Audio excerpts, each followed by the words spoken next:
So guys, जो गुरु मंत्र है ना वो बहुत सिंपल है, आपको अपने साथ रेस करनी है। ये चीज मल्टीपल टाइम्स मैं आप लोगों को बताता हूं कि जब हम कोई सा भी टारगेट चेज करते हैं ना, हम ये चीज सोचते हैं कि इसकी इस एग्जाम की ये कट ऑफ है, इस एग्जाम में ये चीज हो जाएगी, मतलब जैसे जेई का एग्जाम है तो टॉप 5000 में रैंक आएगी तो एक अच्छा कॉलेज मिलेगा, जेई मेन के अंदर टॉप 10,000 में रैंक आएगी तो एक अच्छा कॉलेज मिलेगा। तो हम लोग का ऑब्वियसली ये टारगेट तो होता ही है कि हम टॉप 5000 में कैसे हैं, टॉप 10,000 में कैसे हैं।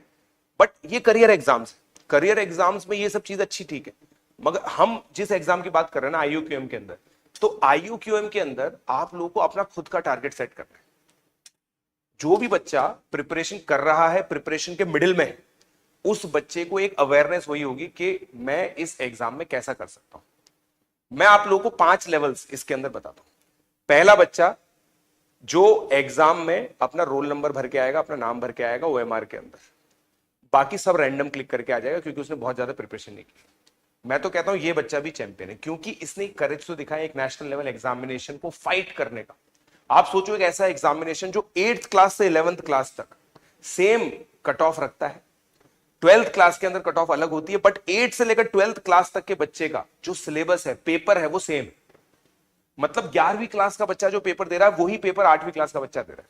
कल 2 बच्चे मेरी वर्कशॉप में आए, बहुत क्यूट से 8th क्लास के छोटे बच्चे थे। सर मैंने आईयूक्यूएम का फॉर्म भरा है, हम आपके फैन है, आपके साथ फोटो खिंचाने आए थे, क्लास के अंदर आए। तो वो पूरी क्लास में मुझे ऐसे देखते थे, सर मैं अच्छा लग रहा है।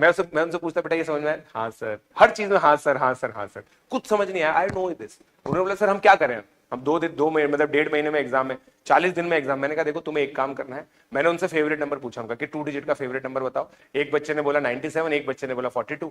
मैंने कहा भाई सारे जो क्वेश्चन पेपर है उसमें 1 से लेकर 30 तक सब में 42 या 97 आप मार्क करके आना। 97 सबसे बड़ा प्राइम नंबर होता है, 42 आपको पता ही है कि क्यों फेवरेट नंबर होता है बच्चों का।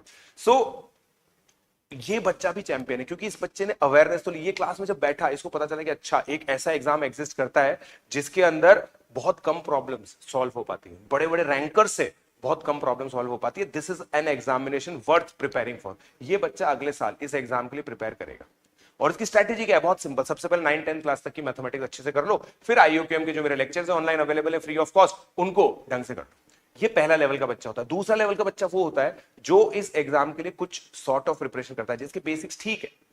ये बच्चा आईयूक्यूएम को इसलिए देना चाहता है क्योंकि उसको अगले साल का आईयूक्यूएम देना है।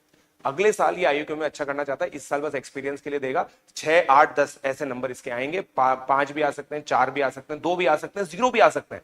इसने थोड़ी लेवल की प्रिपरेशन की। थर्ड लेवल वो बच्चा होता है जिसने पिछले साल आईयूक्यूएम दिया था, इस साल थोड़ी मेहनत की है, वो 25 से 30 नंबर की मेहनत करेगा। 25 से 30 वो बच्चे भी हो सकते हैं जो थोड़े से शार्प होते हैं, जिनको पहली मतलब मैथमेटिक्स में एक नेचुरल एप्टीट्यूड भी होता है कुछ बच्चों का। ये वो बच्चे हैं जो 25 से 30 नंबर लेके आएंगे, अच्छा कर रहे हैं। 8 से 11 में कहीं भी हो सकते हैं बच्चे, मैं क्लास स्पेसिफिक बात ही नहीं करता इसके अंदर। तो ये बच्चे ऐसे होंगे, इनकी अपनी खुद की ग्रेडिंग है कि भाई हम 25 नंबर डिजर्व करते हैं, 25 नंबर आएंगे। और इनको पता कैसे है कि हमारे 25 नंबर आएंगे? भाई मॉक टेस्ट देते हैं, मॉक टेस्ट देने से ही पता चलता है कि 0 नंबर आएंगे, 10 नंबर आएंगे, 25 नंबर आएंगे। चौथे वो बच्चे होते हैं जो बेसिकली आईयूक्यूएम के लिए बहुत ज्यादा प्रिपेयर्ड है। वो टारगेट आईयूक्यूएम कर ही नहीं रहे, आईयूक्यूएम में 40-45 नंबर लाएंगे, आरएमओ एग्जाम के लिए वो प्रिपेयर कर रहे हैं। पांचवे वो बच्चे होते हैं जो आरएमओ तक कर चुके हैं, इनमो भी एक बार दे चुके हैं, इनमो अवार्डी भी हो सकते हैं, इंटरनेशनल जाने वाले भी। ये वो 5वें लेवल के जो बच्चे हैं वो इस वीडियो को नहीं देख रहे होंगे। तो ये 5 लेवल ऑफ स्टूडेंट्स बेसिकली आईयूक्यूएम में होते हैं। आपको ये आइडेंटिफाई करना है कि आप कौन से लेवल पर हो और उसके हिसाब से अपने टारगेट सेट करना है। ये मत सोचो कि मुझे कितने नंबर लाने चाहिए, कितने नंबर आने से क्या होगा, ये सब छोड़ो। आप किसी भी कॉम्पिटिटिव एग्जामिनेशन में ना अपनी खुद की रेस दौड़ रहे होते हो, और ये रेस तब तक वैलिड है जब तक आप बस ये सोच रहे हो कि मेरा जो कल था वो आज से बेटर नहीं होना चाहिए। ऐसा नहीं कि मैं हर दिन मतलब अपनी परफॉर्मेंस गिरा रहा हूं। मेरा जो आज है वो कल से बेटर होना चाहिए, और जो आने वाला कल है वो बेहतरीन दिखना चाहिए। जब आप ये सब चीजें सोचोगे ना, जब आप इस तरीके से प्रिपेयर करते हो, तो आपके अंदर एक सेल्फ सेटिस्फेक्शन रहेगा हमेशा। आप किसी एक दूसरे से कंपेयर नहीं करोगे, उसके पास इतना है, मेरे पास इतना है, ये सब चीजें आपके दिमाग में नहीं आएगी। जब फ्री माइंड से प्रिपरेशन होती है ना, तब आप अच्छा करो। एंड बिलीव मी, अगर आपने ये हैबिट आईयूक्यूएम में डेवलप कर ली ना, that you are only worried about your own preparation, you are only worried about your own targets, then you will do wonders in IUQM. IUQM में करोगे, उसके बाद IUQM के अगले साल के अटेम्प्ट में करोगे, फिर जेई मेन में करोगे, जेई एडवांस में करोगे, ISI में करोगे, CMI में करोगे. ISI में इस बार का जो बच्चा था ऑल इंडिया रैंक 1 श्रवण अग्रवाल, उसका ऐसा ही था. उसने पहली बार IUQM पता है आपको कब क्लियर किया? जब वो 11th क्लास में.